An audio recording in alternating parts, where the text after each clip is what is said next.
The Indiana Fever coach is a very, very spineless coach, Stephanie White.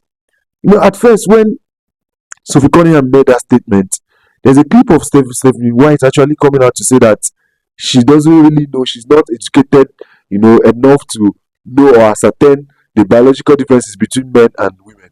That she's not educated enough to say if biological men shouldn't play in the men's game. This is just like basically saying I'm not educated enough to say the sky is blue, because they're just not telling us not to believe our own eyes at this point. It is crazy. What's your stance? What is your stance on men or athletes who test as biological male participating in women's sports? What's your personal stance? Yeah, I mean, I don't know that I would say that I'm educated enough from a scientific standpoint. I don't ever believe that exclusion is an answer. I just don't. I do think, when we think about various levels of sport, various governing bodies of sport and things that go into that, like I said, I'm not educated enough at the different levels. I know growing up, I played with the boys all the time. So there weren't girl sports. Would you welcome a biological male in WNBA?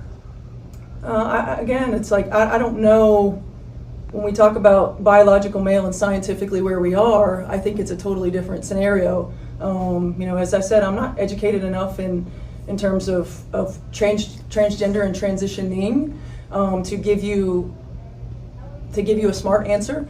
I would say, though, that I just don't feel like exclusion is an answer, and I think that we need to have deeper, more layered conversations. And you'd be okay with them in the locker room? I gotta go to Andy, guys. Yeah.